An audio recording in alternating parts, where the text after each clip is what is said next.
कहानी है साल 1977 की, जब एक ही रनवे पर दो विशाल बोइंग 747 हवाई जहाज आपस में टकरा गए और कुछ ही मिनटों में 587 लोगों की जान चली गई। इस हादसे को हम टेनेरिफ एयरपोर्ट डिजास्टर के नाम से जानते हैं। घटना का स्थान और माहौल 25 मार्च 1977 का दिन था। स्पेन के कैनरी आइलैंड्स में स्थित लॉस रोडेओस एयरपोर्ट टेनेरिफ पर भारी धुंध छाई हुई थी। मौसम इतना खराब था कि रनवे पर खड़े पायलट तक को सामने कुछ भी साफ दिखाई नहीं दे रहा था। उस दिन एयरपोर्ट पर बहुत भीड़ थी। वजह यह थी कि पास के दूसरे बड़े एयरपोर्ट पर बम धमाके की धमकी मिली थी, जिसके कारण कई बड़े विमानों को मजबूरी में इस छोटे से एयरपोर्ट पर डाइवर्ट कर दिया गया। दो बड़े विमान आमने सामने। उस समय वहां दो बड़े बोइंग 747 जंबो जेट खड़े थे।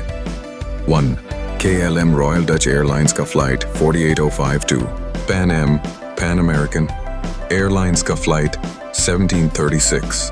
दोनों प्लेन न्यूयॉर्क से निकले थे और अलग अलग डेस्टिनेशन पर जा रहे थे, लेकिन भीड़ और धुंध के कारण दोनों को एक ही रनवे का इस्तेमाल करना पड़ा। गलतफहमी की शुरुआत।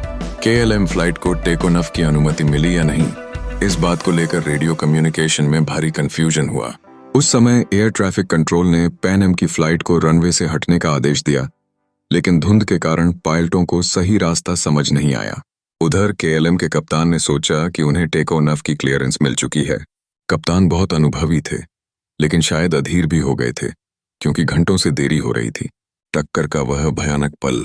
घनी धुंध में KLM फ्लाइट ने तेजी से रनवे पर दौड़ना शुरू किया। उसी समय पैन एम का बोइंग 747 रनवे पर धीमी गति से टैक्सी कर रहा था। जैसे ही KLM का विमान 300 किलोमीटर प्रति घंटे की रफ्तार से दौड़ता हुआ आगे बढ़ा, अचानक पायलटों की नजर सामने पैन एम के विशाल जहाज पर पड़ी। उन्होंने तुरंत उड़ान भरने की कोशिश की, लेकिन बहुत देर हो चुकी थी। KLM का प्लेन उछला और पैन एम के ऊपर से टकरा गया। टक्कर इतनी भयानक थी कि दोनों जहाजों के टुकड़े टुकड़े हो गए और आग की लपटों ने पूरे रनवे को घेर लिया। मौत और जिंदा बचे लोग। इस हादसे में कुल 583 यात्रियों और क्रू की मौत हुई। यह संख्या आज भी किसी भी हवाई दुर्घटना में सबसे ज्यादा है, लेकिन चमत्कारिक रूप से पैन एम की फ्लाइट से लगभग 61 लोग जिंदा बच निकले। वे धुएं और आग की लपटों से किसी तरह भागने में कामयाब रहे। कारण और सीख।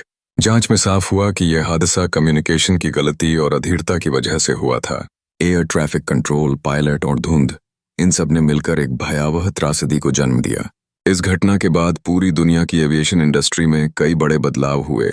रेडियो कम्युनिकेशन के नियम और सख्त बनाए गए।